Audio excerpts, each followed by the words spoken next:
Un gusto de saludarles, queridos amigos, una vez más. Es impresionante cómo se van las semanas y cómo se va acumulando el tiempo y cómo pasamos de una semana a otra y nuevamente me veo confrontado con la necesidad de grabar un programa más. Es un privilegio de verdad el poder compartir con tantas personas a través del mundo estos temas que con tanto cariño preparamos semana a semana.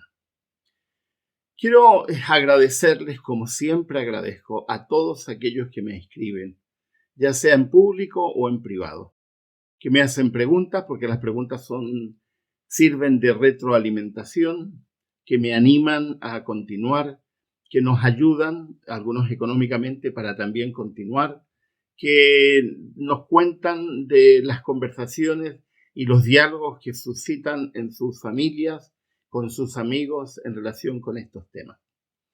Yo suelo escuchar de todo, me dicen de todo también. Hay gente que escribe emails en apoyo a nuestro ministerio, pero nos faltan tampoco aquellos que nos escriben con el propósito de criticarnos, con el propósito de intentar herirnos o insultarnos. Y yo escucho de todo. Y esta semana leí eh, una de las cosas más absurdas que he leído en el último tiempo en relación a estos sermones, reflexiones y predicaciones que hacemos semana a semana. Una amiga me contó que le había intentado compartir uno de mis videos a un pastor amigo de ella y le dijo, escuché un sermón que me ha ayudado muchísimo a entender algunas cosas. Y el hombre le contesta, no, yo no veo sermones o reflexiones de él porque podría hacerme cambiar de opinión. O sea, eso es ridículo. Estaba buscando la palabra que no sonara fea. Pero es ridículo, es absurdo.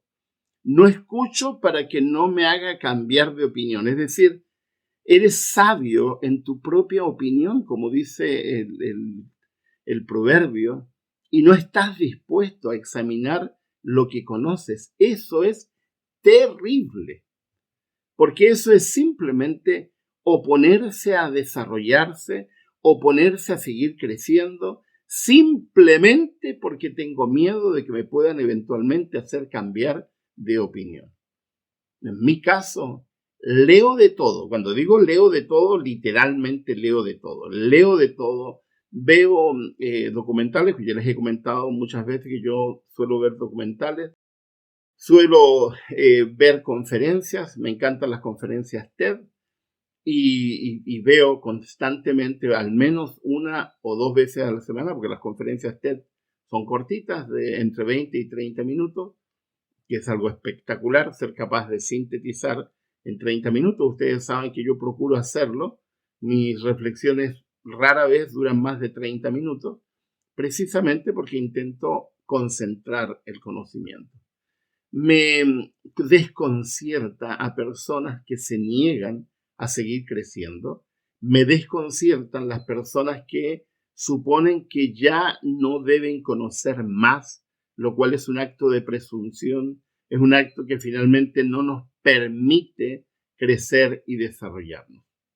Pero allá ellos, que es lamentable, y lo hago mención de eso porque hoy hablaremos de algo parecido, en una parábola que Jesús cuenta, que está en Mateo capítulo 21, del versículo 28 en adelante. Y antes de hablar de esta parábola, tenemos que situarnos en el contexto, tal como les he señalado muchísimas veces.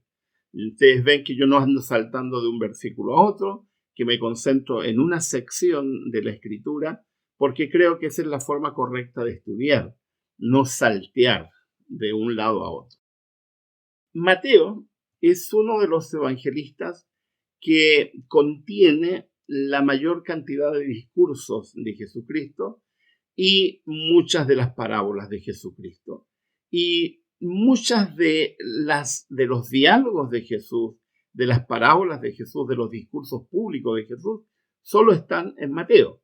Así como Marcos se concentra en hechos, en acciones de Jesucristo, Mateo se concentra en discursos de Jesucristo, un poco porque va con la cultura de Mateo, que Mateo es judío y además escribió el evangelio dirigido a judíos. De hecho, se supone que es el único evangelio del Nuevo Testamento, de los 4, que fue escrito directamente en hebreo, precisamente porque Mateo pretendía llegar a personas hebreas. Circula un Mateo en hebreo, que supuestamente sería el Mateo que escribió Mateo. ¿Cuál es el contexto de esta parábola? La parábola de los 2 hijos. Jesús llamando la atención a los judíos, pero los judíos intentando, como siempre, hacer caer a Jesucristo y intentan cuestionar a Jesucristo luego que Jesucristo ha entrado al templo y ha botado las mesas y ha expulsado a los cambistas y a los comerciantes que lucraban con la fe del pueblo, como siempre suelen hacer muchos religiosos, lucrar con la fe. Y luego se le acercan un grupo de religiosos increpándolo a Jesucristo y preguntándole con qué autoridad haces lo que haces. Y lo único que ha hecho Jesús en ese momento es la expulsión de los mercaderes del templo. Y Jesús les contesta con una pregunta, que es una salida retórica muy inteligente. Y le dice, si ustedes me contestan con qué autoridad Juan predicaba, Juan el Bautista, yo les diré con qué autoridad hago lo que hago. Evidentemente Jesús hace una pregunta muy inteligente porque sabe que no le van a contestar, porque esas personas, si le contestan que Juan venía con autoridad de Dios, tendrían que hacer un reconocimiento de que Juan estaba hablando en nombre de Dios. Y si decían que Juan no tenía ninguna autoridad, se le diría a todo el pueblo que estaba en pos del mensaje de Juan el Bautista, así que ellos deciden no contestar. Y Jesús le dice, yo tampoco les contesto con qué autoridad hago lo que hago. Y a continuación, en ese contexto, les cuenta esta parábola.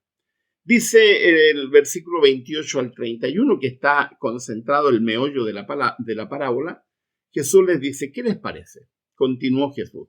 Continuó después de haberle hecho esa pregunta que ellos no contestan. Había un hombre que tenía 2 hijos. Se dirigió al primero y le pidió, hijo, ve a trabajar hoy en el viñedo.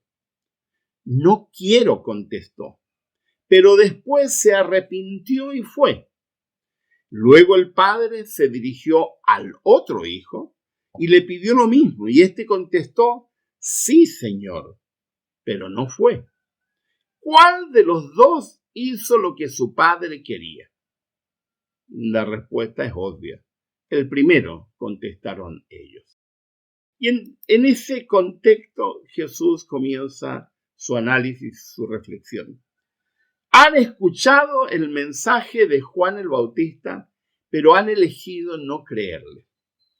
Los judíos en general, la clase religiosa, no el pueblo en general, porque el pueblo era un poco borrego que iba a donde calentaba el sol. Los judíos, la clase religiosa, decían que obedecían, pero en la práctica no lo hacían. ¿Les recuerda a alguien? ¿Les recuerda a tanta gente que dice creer, pero que sus vidas no tienen nada que ver con lo que supuestamente creen? Como aquel que no quiere ver para no cambiar de opinión. Y lo más despreciado de la sociedad, lo más bajo de la sociedad, porque había una escala de desprecio, parece absurdo. Los pobres eran despreciados porque se suponía que la pobreza era señal de que Dios los había maldecido. Los extranjeros eran despreciados porque al no saber leer la Torá o no leer la Torá eran considerados bárbaros. Ciertas profesiones eran despreciadas, como los pastores, ¿sí? Los pastores de oveja, que tenían pésima fama, que eran considerados cuatreros, o ladrones, símbolo de un ladrón, los sepultureros y sepultureros en realidad, algunos eran sepultureros, pero otros eran en realidad los que cremaban cuerpos de muertos, eran considerados lo más bajo de lo más bajo. Pero había una escala todavía más baja, que eran los publicanos, que eran judíos, la mayoría, o sea, no mayoría, todos ricos, y ellos eran los recaudadores de impuestos, que eran considerados traidores al pueblo, traidores a la nación, porque recolectaban impuestos para los romanos. Y más bajo de ellos estaban las prostitutas, aunque en general ponían a recaudadores de impuestos y a prostitutas en el mismo lugar.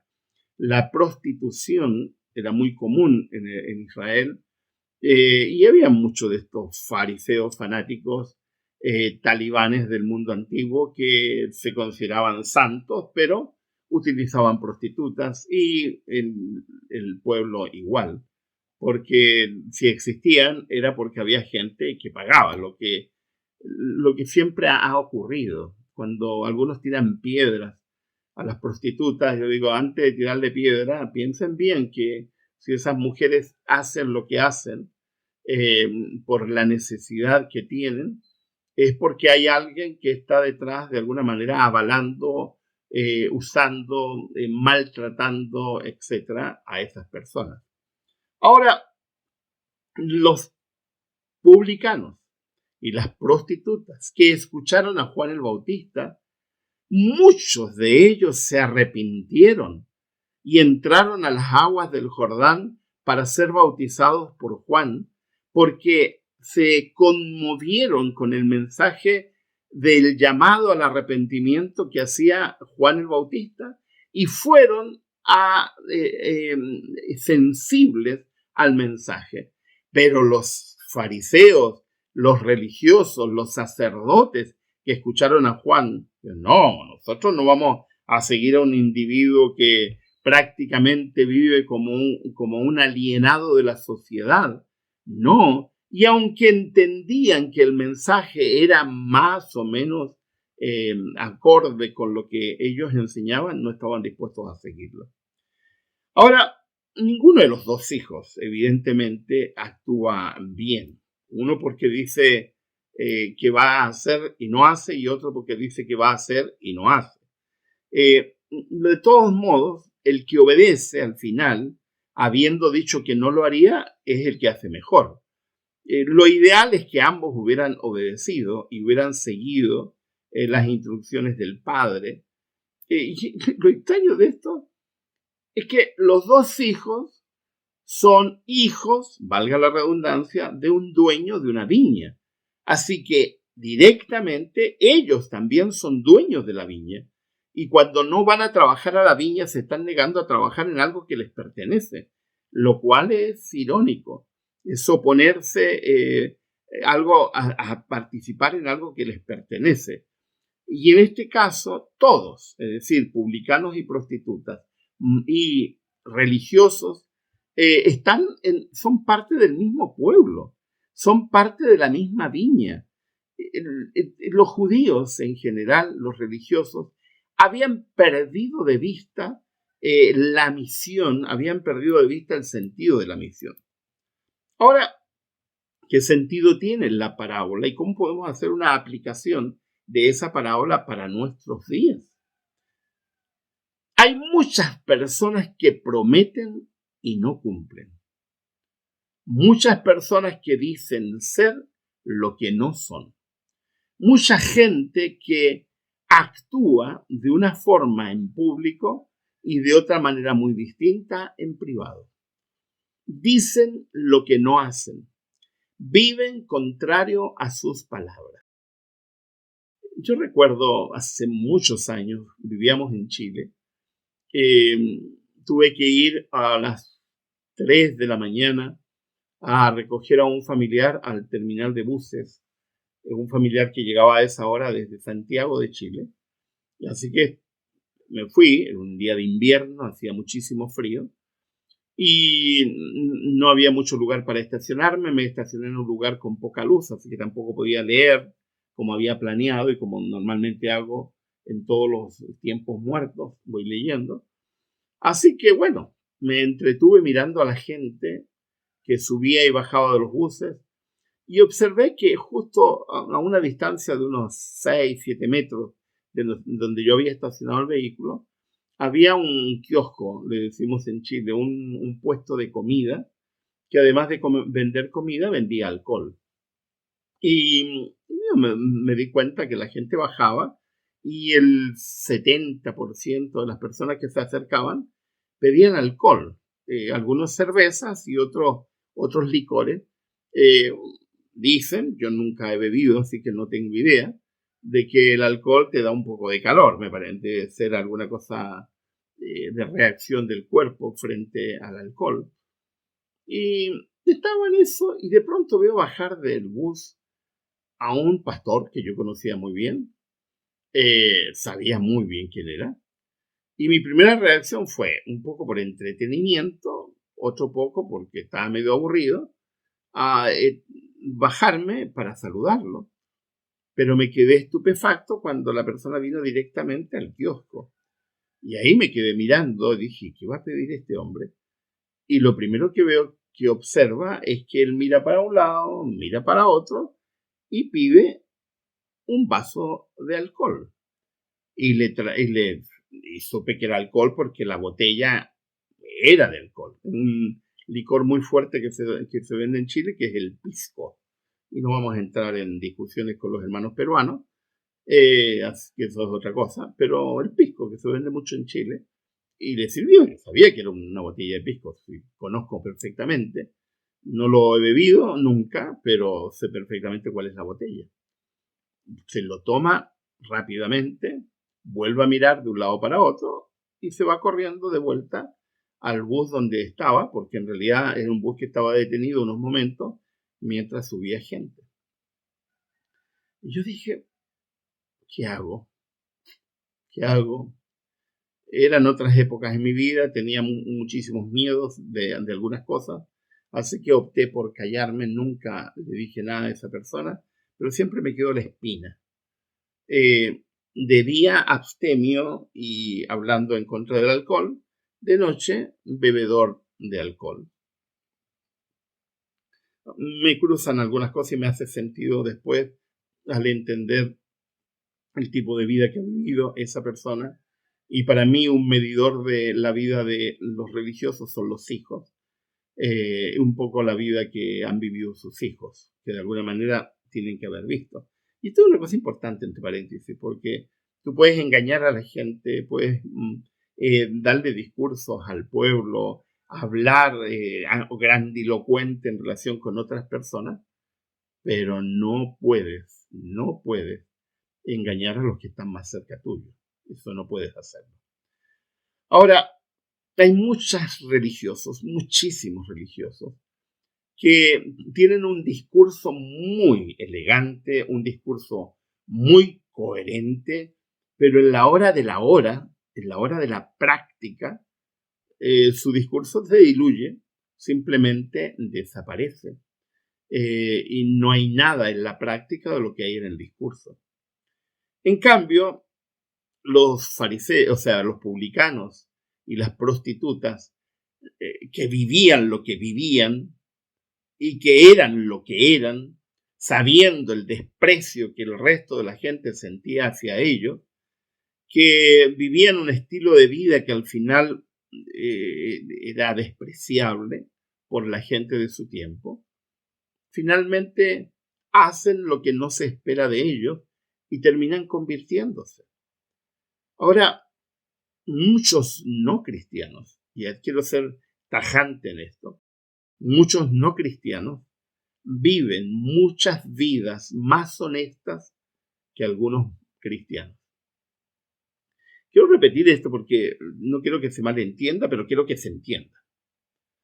Hay muchos cristianos que se jactan de ser cristianos y de vivir como cristianos, pero sus vidas no tienen mucho que ver con las palabras que usan o las palabras que dicen. Y hay mucha gente que no va a las iglesias, que no es creyente, pero cuyas vidas son más coherentes que las vidas de muchos cristianos. Yo muchas veces lo dije, alguna vez fui departamental de educación y director de un colegio, y solía decir, prefiero a un no cristiano coherente con su no cristianismo que a uno llamado cristiano incoherente con su vida, porque un chico, un niño, va a saber quién es quién finalmente. Ahora, lo que se precisa y lo que Jesús está apuntando es la necesidad que exista coherencia entre el decir y el hacer. No solo decir. Hay gente que habla lindo, pero hay gente, perdónenme, que no les creo ni lo que oran. Eso incluye a algunos de los profesores de teología que alguna vez yo tuve, algunos amigos, colegas, que viven vidas incoherentes. Yo prefiero 1000 veces a una persona que me diga, soy ateo, no creo en nada, pero soy coherente con lo que digo y con lo que hago, que una persona que dice ser una cosa y hace otra. Ahora, el versículo que viene a continuación, que es el mismo versículo, la parte B del versículo 31, porque leí el 31 hasta la mitad. La siguiente parte es tremendamente fuerte. Y es un Jesús utilizando una metáfora, una analogía que resulta ser tremendamente, complicada de escuchar. Si yo hubiera estado en los zapatos de esos religiosos, me habría sentido mal, porque Jesús les dice, les digo, les aseguro que los recaudadores de impuestos y las prostitutas van delante de ustedes hacia el reino de Dios. Los recaudadores de impuestos y las prostitutas, que eran los despreciados entre los despreciados, lo más bajo entre el desprecio, van delante, pero quiero decirte que el griego original no dice eso. Quiero hacer un paréntesis aquí. Hay una persona que me escribió de un país X que me dice, me molesta cuando dices Miguel Ángel, el griego no dice eso. El hebreo no dice eso. ¿Y qué quieres que te diga si no dice? Porque yo suelo leer, no solo en castellano, suelo leer léxicos y suelo ir a los originales para poder entender cuál es el sentido original, porque yo no me confío y no confío en ninguna traducción, porque toda traducción es una interpretación. Y yo sabía desde hace mucho tiempo que el sentido que tiene el texto no literal, sino el sentido del uso cotidiano que tenían las palabras que usa Jesucristo específicamente en este texto, no dice delante de ustedes. El texto dice en vez de ustedes. Un momentito, ¿qué está diciendo Jesús? Les está diciendo a esos religiosos que dicen ser lo que no son, que hablan bonito en público y viven distinto en privado, las prostitutas, los recaudadores de impuestos, es decir, los despreciados de los despreciados, van en vez de ustedes al reino de los cielos. Y eso tiene que haberles calado, pero hondo, y tiene que haber sido un insulto, tienen que haberlo vivido como un insulto, esos religiosos que fueron a cuestionar a Jesús y que terminan siendo cuestionados ellos.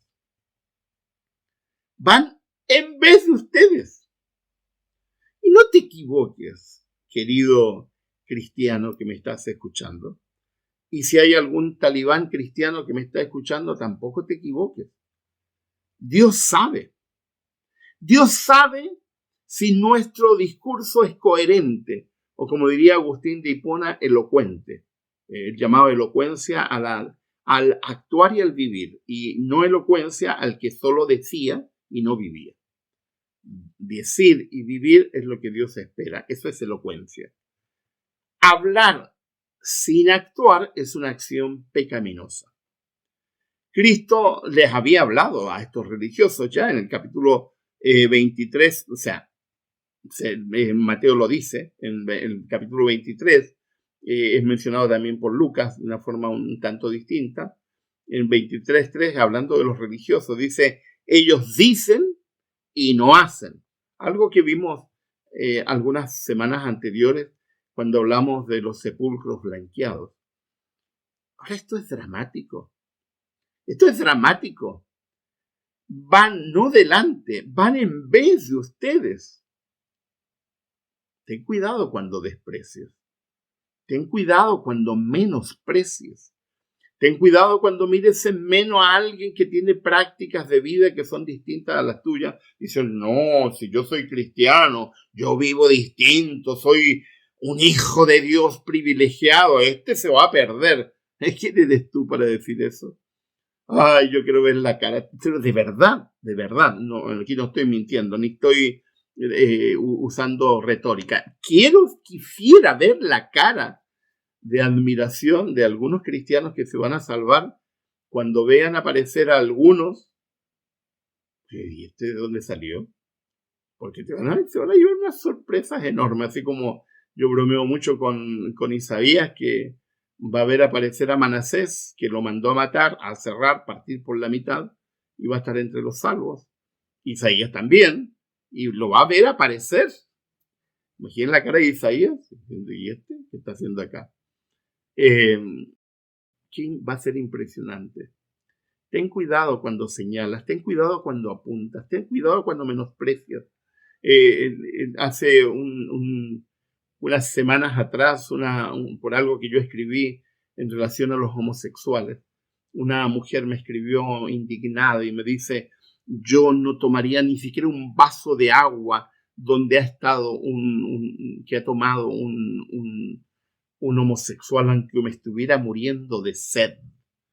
Le dije, ten cuidado porque podrías tener un hijo, un sobrino, un amigo, un familiar, y allí creo que cambiaría tu actitud. Creo, porque hay una gente que es tan tozuda que decide no cambiar de actitud. Ten cuidado a quien desprecias. Ten cuidado a quien desprecias, porque te vas a encontrar que muchos de ellos van no delante tuyo, van en vez de ti el reino de los cielos. ¿Qué cara deben haber puesto estos fariseos y talibanes judíos del mundo antiguo? No sé. Ahora Jesús refuerza en el versículo 32 por qué les dice lo que les está diciendo.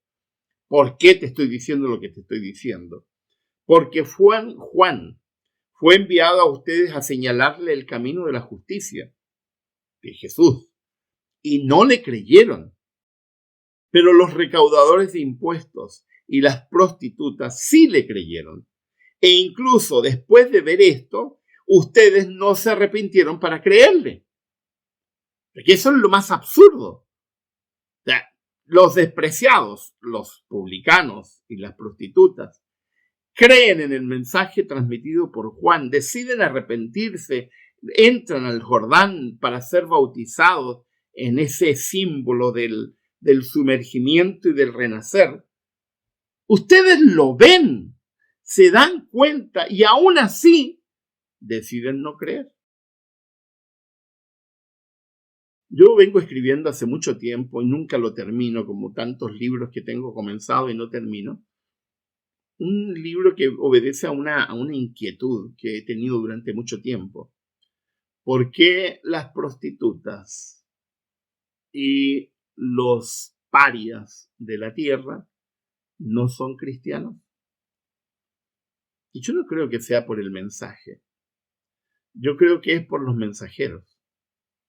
Yo creo que es por aquellos que se ufanan de ser cristianos y con su vida y su actitud menosprecian a quienes tienen vidas distintas.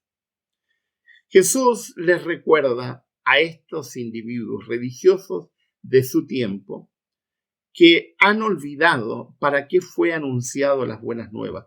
Porque entre paréntesis, el pueblo de Israel tenía un propósito, anunciar las buenas nuevas del Dios verdadero. Y en vez de hacerlo, se convirtieron en un gueto religioso, así como la mayoría de las denominaciones cristianas que se convierten en guetos religiosos. Oh, yo no me junto con él, porque él no es de mi iglesia, o yo no me junto con él porque él no cree lo que yo creo, o no, yo no como con esta persona, y vamos separando y vamos metiendo cada vez más en nuestro gueto religioso, olvidándonos de que Jesús dice, id, vayan donde las personas que necesitan del Evangelio. Y nosotros hemos cambiado el ir por el vengan a escucharnos, vengan a mirarnos. Y eso no dice el Evangelio, para nada, en absoluto.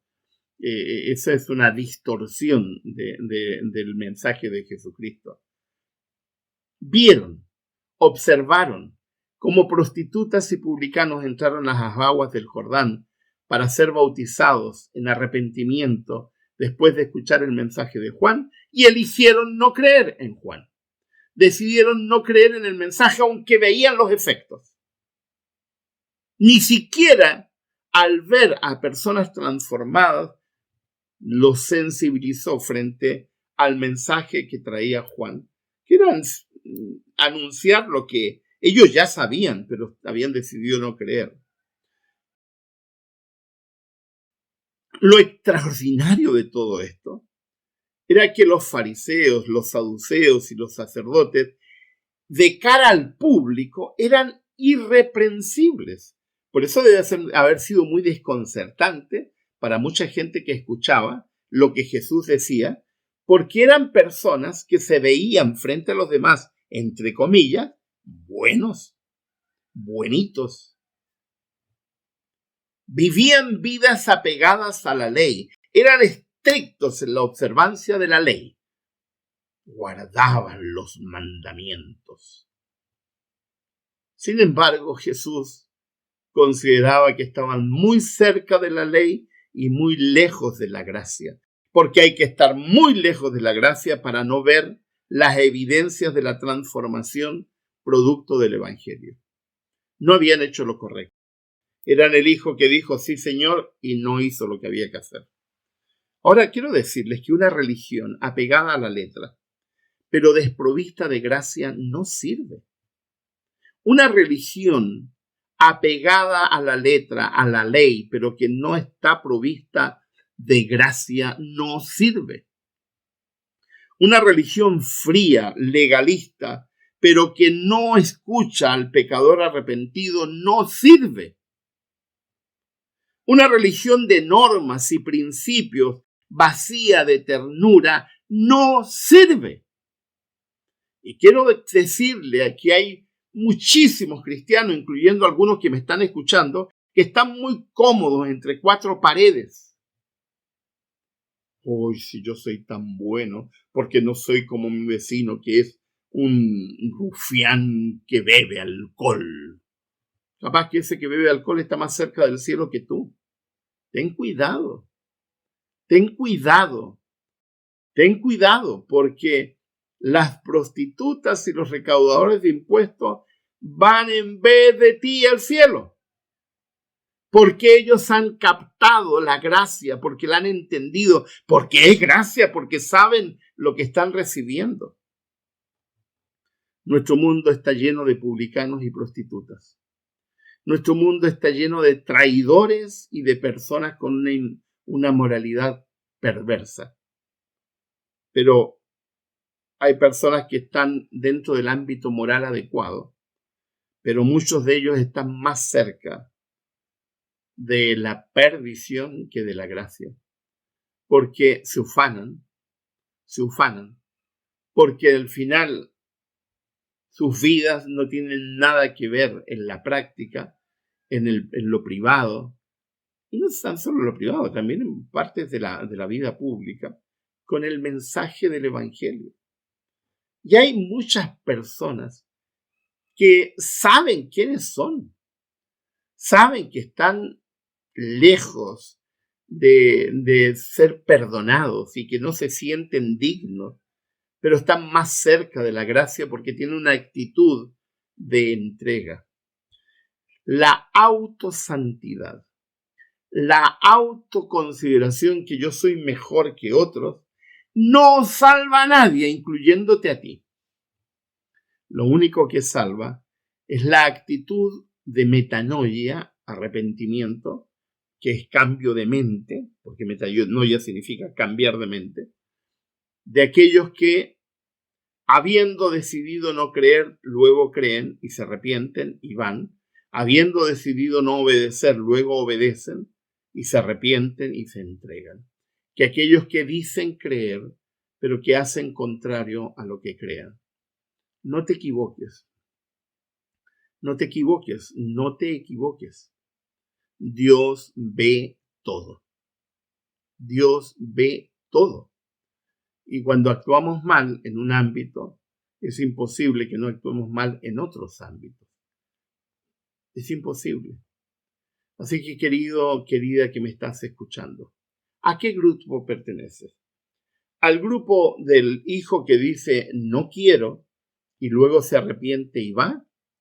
¿O al grupo del que dice sí, Señor, yo voy y luego no va? ¿A qué grupo pertenece? ¿Al grupo de los que dicen y no hacen? ¿O al grupo de aquellos que no hablan nada, no dicen nada, o al contrario, dicen ser de una forma y al final terminan siendo como Dios espera que sean? ¿O al grupo de aquellos que dicen ser de una forma, que sus vidas no tienen nada que ver con Jesucristo y al final deciden seguirle? ¿De qué grupo eres? Yo quiero ser del grupo de aquellos que termina obedeciendo y siguiendo los dictados del Señor. Y para eso hay que ser humilde y hay que tener la capacidad de arrepentimiento para ir donde el Señor y decirle, aquí estoy, Señor, aquí estoy, consagrado a ti, atemorizado, con una actitud de decirte, Señor, por favor, perdóname, me entrego a ti. Yo no sé quién va a escuchar este mensaje, pero quiero decirte que no hay esperanza fuera de Jesucristo. La esperanza no está en las iglesias, no está en las doctrinas, no está en los discursos elocuentes de algunas personas. La esperanza está en Jesús. No importa qué hagas, si eres ladrón, mentiroso, si eres prostituta, si eres drogadicto, no importa quién seas, ve a Jesucristo. Y Jesús es el único que puede darnos la seguridad de que Él termina escuchando y viendo nuestra honestidad y nuestra sinceridad. No te preocupes de ser bueno, porque ese es otro discurso de legalistas. No te preocupes de cambiar antes de recurrir a Jesucristo, porque ese es otro discurso absurdo de gente que no ha entendido el Evangelio. Ve tal como eres. Y Jesús te va a transformar con su poder maravilloso y misterioso en un proceso que puede llevarte años, te va a transformar y te va a cambiar. Pero el primer paso lo das tú. ¿Y cuál es ese paso? Aceptar humildemente el ofrecimiento que Jesucristo te hace. El camino de la gracia es un camino que está lleno de despreciados, de personas que no calzan en el status quo del religioso habitual. Son personas despreciadas por los talibanes cristianos que habitan entre nosotros. Son personas despreciadas por aquellos que creen ser dueños de la verdad. Pero no te preocupes. Aquí del único que tienes que preocuparte es de Jesús, pero Jesús ya te demostró quién es. Murió por ti y por mí en la cruz para darte a ti y a mí la oportunidad de ir a Él. No te preocupes. No escuches a los talibanes cristianos que hay en tu comunidad. Mira a Jesucristo. Y en Jesucristo todos tienen lugar. Todos. Absolutamente todos. Los que con una actitud de arrepentimiento se acercan a Él para decirle, aquí estoy, Señor, con todo lo que soy, con todas las cosas buenas y malas que he hecho, me entrego a ti.